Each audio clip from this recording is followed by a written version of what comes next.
Take. Okay. Kota. Susi ada baka.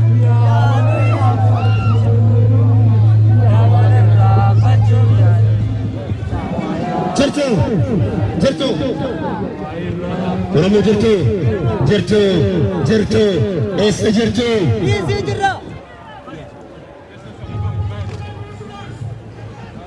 Free all Oromo prisoners.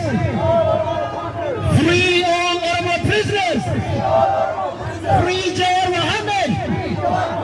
Free Jawar Mohammed. Free Makala Garba. Free Makala Garba. Free Hamza Borona. Free Hamza Borona. Justice for Hajalu. Justice for Hajalu.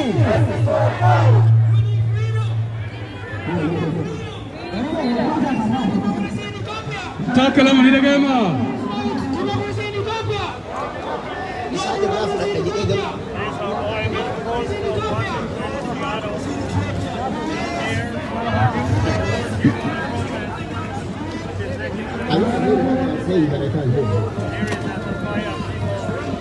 All right.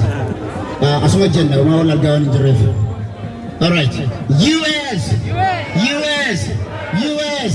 stop funding the dictator. US stop supporting the dictator. US stop funding the Ethiopian dictator Abiy Ahmed is a killer. Abiy Ahmed is a killer. Abiy Ahmed is a butcher. Abiy Ahmed is a butcher. Abiy Ahmed is a slaughter. Abiy Ahmed is a slaughter. Abiy Ahmed must go. Abiy Ahmed must go. Abiy Ahmed must go. No justice. No peace. No justice. No peace. No justice. No peace. Free Jawar Mohammed. Free Makala Garba. Free all Oromo prisoners. Dinadamtani. Warri bishaan irtan bishaan gama boodaa kanaaf gaa bishaan. Kero DC, we need water back here. Kero. Indadamtani. Kero. Innagamu Kero. Jirra yari jirtu. Naftanya yaragetu jirta.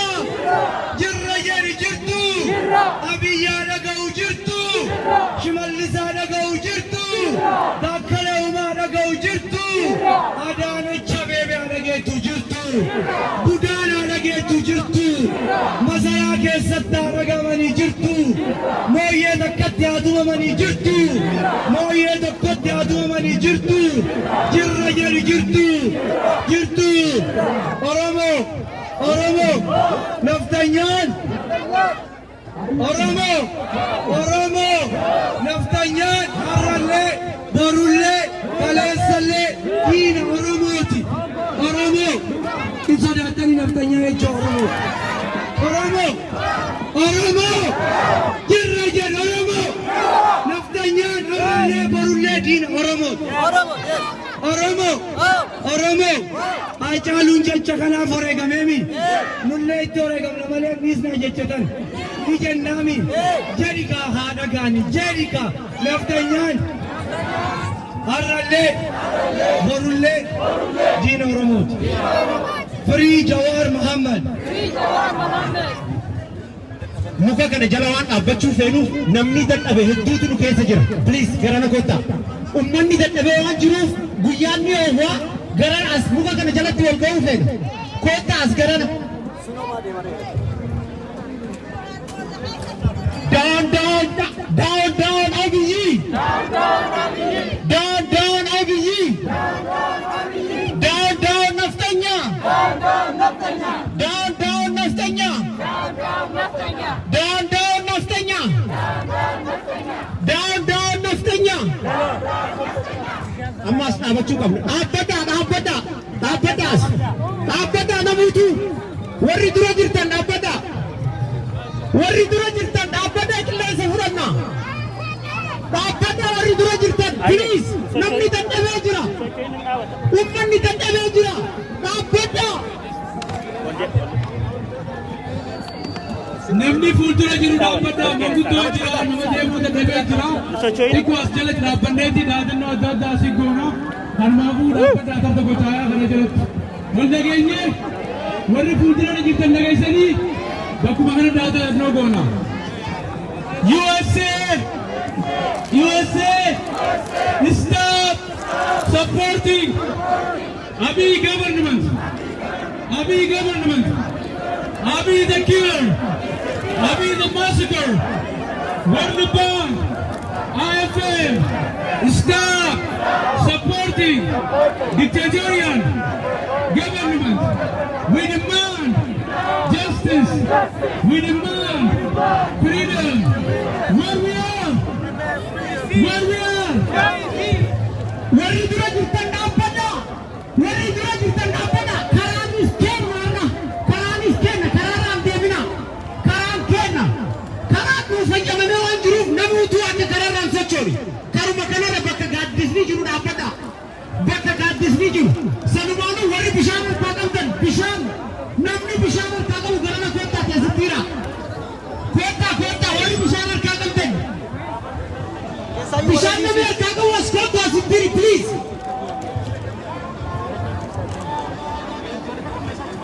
Amma warri fuuldura jirtan deemaa jirtaniiti dhaabbadha. Hiriira kana gargar muruun hin barbaachisu yoo gargar murree lakkoofsi keenyaaf eenyummaa keenyaatu hin argamu. Bakka takkatti dhaabbannee namni miilaan deemu jiru dura deemaatiitti dhaama. Warri fuuldura jiru dhaabbadhaa jaan dhaabbanneeti dhaadannoo adda addaa goonu. Manguddoodhaaf ijoolleetti xiqqootu nu keessa jira. Usneet manutu fiiguun nu barbaachisu. Dhaabbadhaa jaa warra fuuldura jiru. Jara fuuldura jiru wajjin wal qunnamtii godhaatii dhaaba jaasan. Itoophiyaan. Amo bisa warra kana ma fuudha warra gaazexeessootaati bishaan fuudha. Down Ethiopian regime. Hey, Shamsati. Down Ethiopian regime. For media man. Namoota dabdarii jirtanii. Deema. Uummanni keenya biyyatti hidhamaa ajjeefamaa mana lafa jalatti hidhamaa jiraa miti. Nuti hangana jechuu dadhabne. Guyyaan har'aa guyyaa jalqabaa jiru beektaniifi.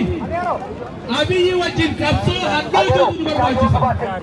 Abiyyi Ahmad wajjin Oromoon qabsoo haddootu nu eeggata.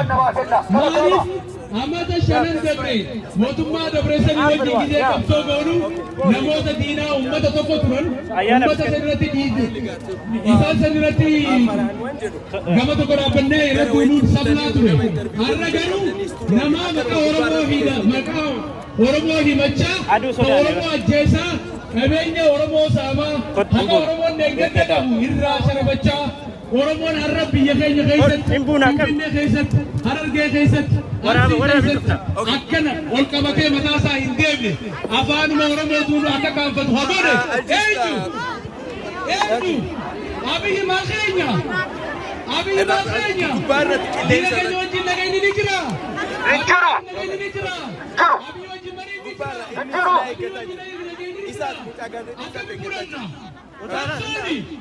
akkami fudhanna qabsooti keeroon teenya nama kumshan har'aa dura qabalanii tu'an du'a adda addaa yeroo ammaa kana keessatti namni har'a Oromoo ta'ee mana hidhaa jiru lakkoofsisaa kan beekamne namni cuftinuu gandarraa dhuftan yoo lakkooftanii hisaabtan lakkoofsa hin qabu. Kanumaafuu qabsoo haddootu godhuudhaaf naannoo itti dhuftanneetti gizee deebine dhaamsiniidhaan isinii qabu yaa obboleeyyan kiyya. Koominitii fi jabeeffachuu, koominitii irratti humna horachuu, loobii godhuu, saneetaroota dubbisuu, koongiresoota dubbisuu, gabarnaroota godhuu, gizee nuti ala kana keessatti qunnamtii goonee akka Noorz Ameerikaatti hiriira isin jaamne diisii wal dhufna. Okay. Lain aku dah.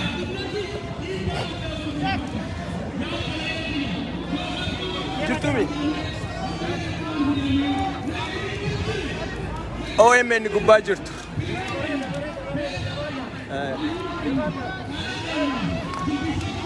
Kanatti godhu. Kanatti godhu. Maayikii fayyadamu. Yeah, sure. Godhedha.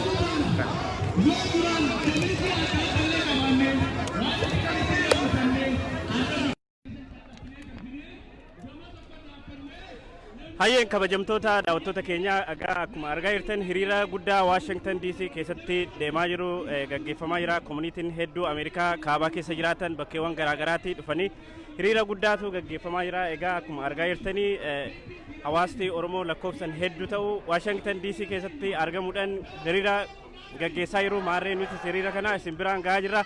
Haga xumuraatti daawwadhaa gidduutti namoota dubbisaa isin biraan geenyaan waliin tura.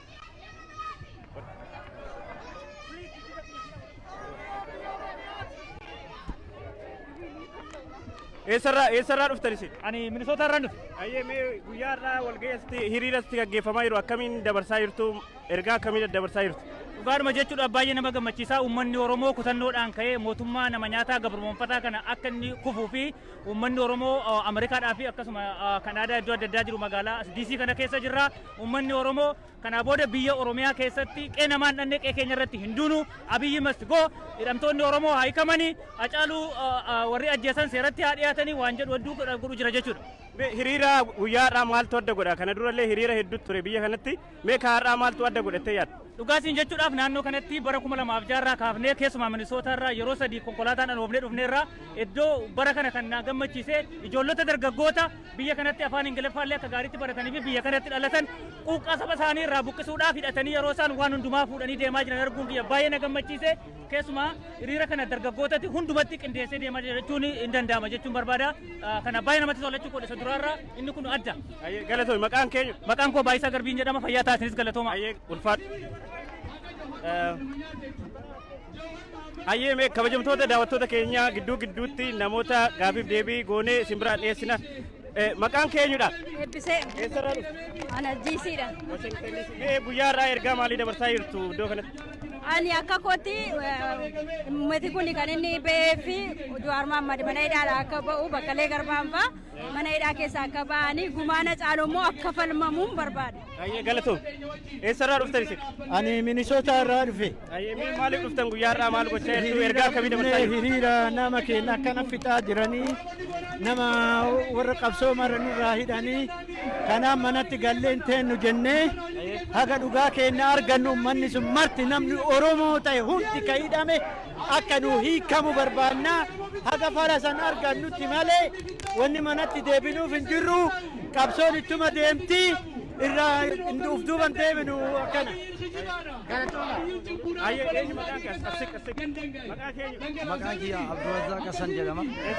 Isteeta Ayiwaa Siyuusiitii magaalaa Siyuusiitii irraa dhufe. Ayyee mee guyyaarraa ergaa akkamii dabarfachaa jirtu? Hiriira gaggeeffamaa jiru akkamiin argaa jirtu? Hiriirri kun baay'ee bareeda. Ilmaan Oromoo biyya alaa keessa jiran isteeta garaagaraa irraa walii qabamaniiti.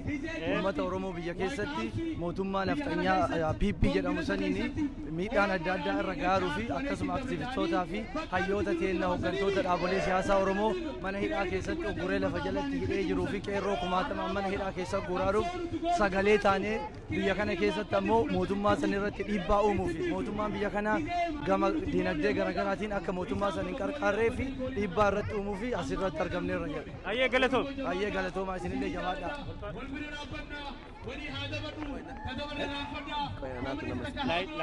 Ilaala gochuun dirqama.